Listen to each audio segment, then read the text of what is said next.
I'm expecting fire from Kyrie Irving.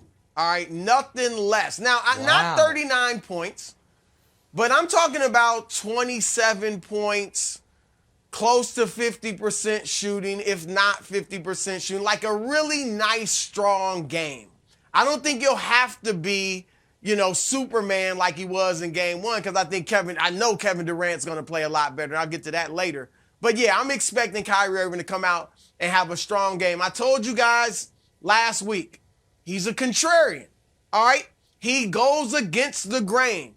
I believe he is fueled by this hostility. And yeah, even though he denied it, why'd he deny it? It was hostile to Nick Friedel of ESPN in the press conference. Because he's a contrarian. And you said it was hostile, and I'm saying it's not, just because. It clearly was hostile, and he clearly loves it. All right? He's had 39 points, Wilds, in his last 2 playoff games in Boston. This year, went for 60, went for 50, went for 43 in games. All of them on the road. He shot 47% on the road, 44% at home. He averaged more points per game on the road than at home. Why? Because Kyrie, they don't like him on the road. They love him if he was their player, but they love to root against him, tease him, mock him for all the things that he does off the court. And he eats it up, Nick. And now it's not only the Celtics faithful. It's the entire New England area, because in Fenway Park, the last 2 Red Sox games, they have chanted, bleep Kyrie. Bleep Kyrie. They've been chanting that at baseball games. So, Boston, you are in for it tonight. Kyrie Irving's coming there, Nick, and he's going to get busy. Well, I'm glad you brought up baseball, because I expect Kyrie's field goal percentage to look like the batting average of a great player. Like, oh, my God, he hit 375?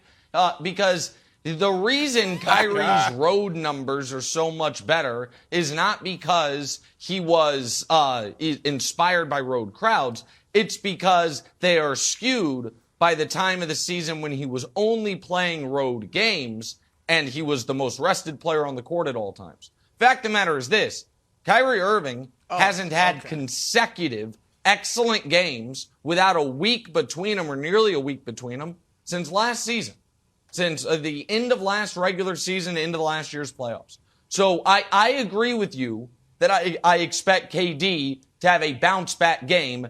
And if KD doesn't have a bounce-back game, then we're going to have to start wondering, has the fact that Steve Nash has played him 40 minutes per game since the start of March, and he's asking him to guard Jayson Tatum, is it taking too much of a wear and tear on him, too much of a toll on him? But I expect KD to be excellent. But, Wilds, I do not think Kyrie will be efficient tonight. I do not think Kyrie will come close to 50% shooting, as Broussard said. I think Kyrie, I think he's got a 11 of 28 just waiting for him.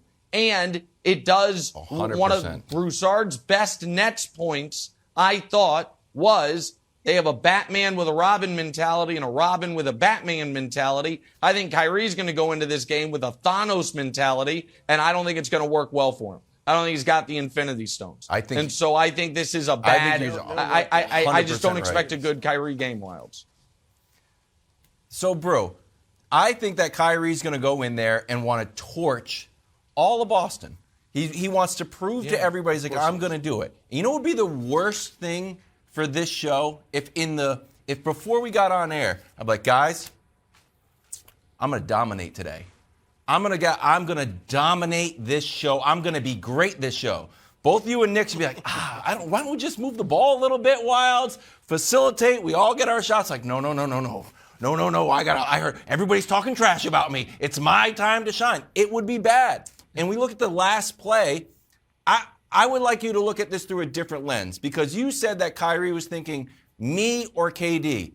Man, I don't know. That double team is there a few times, and he's not thinking about KD. This is not Jordan, Steve Kerr on the bench in The Last Dance. Like, all right, I'm going to be doubled. You're going to be ready? That's not what it was.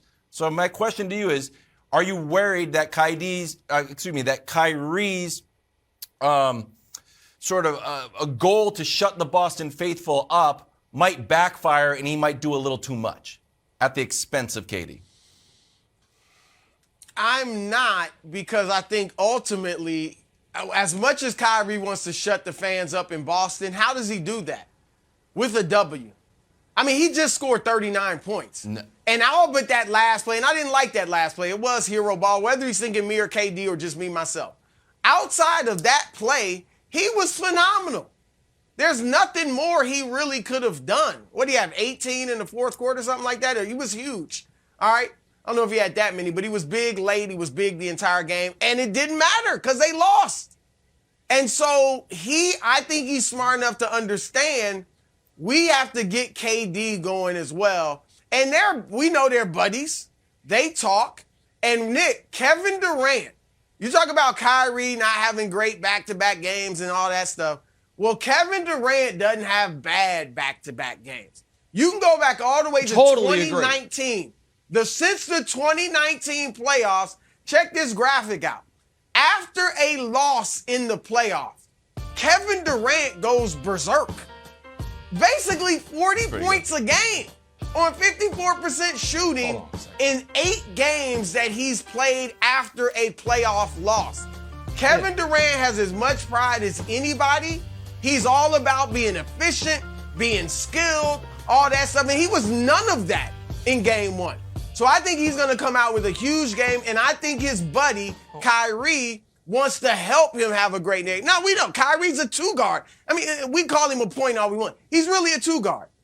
And so I think whilst he can score and facilitate to some degree and make sure KD gets his. No. I think KD is, I want to be very clear here. I totally agree with you on that. KD, I do not expect him to have a mediocre or a bad game. What I raised was, if he does, because it's so, and I think you'll agree with me here, Brew, because it is so incredibly rare for him to have consecutive bad playoff games, if he does have a bad game, I think it would be fair to question, did the fact that he was playing 40 minutes every single night for the 2 months leading into the playoffs wear him down a bit? Because it would be such an outlier. And in this series, I mean, one of the reasons they are holding on to this ludicrous hope that Ben Simmons might come back is they are asking Kevin Durant, whenever possible, to guard Jayson Tatum. I mean, he has a very, very difficult task, and I expect Durant to answer the bell tonight, Wilds. But what I also expect tonight is what we're going to see is Durant's excellent, Kyrie's mediocre, the Nets role players are hit and miss, and they fall down 2-0. And once again, we're like, but if they do, they're still scary, and if they get Ben back, I just think there is so much more consistency and stability with the Celtics. I don't feel like the Celtics have to have Jayson Tatum go off tonight. I feel like the Nets have to have, Wilds, Kevin Durant go off tonight. That's right. That if Kevin Durant scores 24 points tonight, I don't think the Nets have any chance whatsoever. I think that's an excellent point. I don't know how tired he's going to be. I feel like he can ratchet it up. But I want to get your take on this KD sound.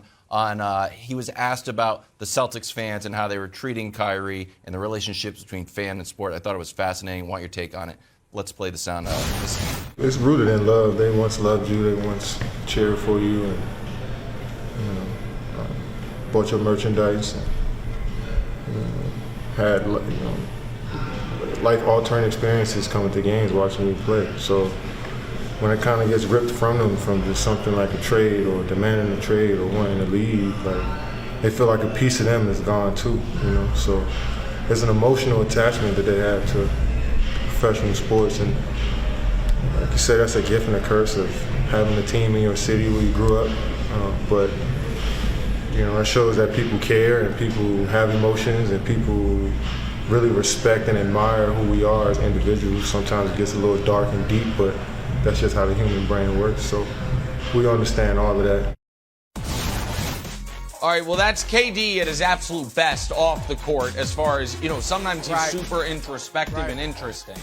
And, Brew, Wilds and I had the same reaction to this. I'm curious yours. He was asked about Kyrie, but he's talking about himself. Because KD has left 2 places that legitimately had amazing memories with him. Oklahoma City, obviously, and then Golden State, obviously. Golden State fans haven't been super hostile towards him, but OKC fans were. Kyrie Irving did not deliver the Celtics great moments. There are not a lot of Celtic fans that are like, oh my God, those two magical Kyrie Irving playoff runs. The one he sat out and the other one where he flamed out. So I don't think the dislike for Kyrie from Celtic fans is about we loved what we had. I think it's about actual dislike for what he did while he was there and how he left. Well, first, I think you're right about KD. That was a very insightful comment. And I thought his comment about Ben Simmons, too, earlier, a week ago, it's best for me not to consider him coming back. Yep. So I think KD has been great lately in terms of his quotes. I think KD, he's talking about himself, but also Kyrie, because, I don't doubt that the Celtics are better off without Kyrie. Right? Like Jayson Tatum and Jaylen Brown may not have been able to come into their own, certainly not to this degree, with Kyrie there. But I do think, Nick, that Boston fans, for all that he brought, they wanted him black. They wanted him back. Even though they flamed out against Milwaukee, I still think they would have taken Kyrie back if he had wanted to stay. Thanks for watching. Subscribe here to get the latest from the show. Also, be sure to check out more of the best clips from First Things First, or go watch a few segments from our other shows on FS1.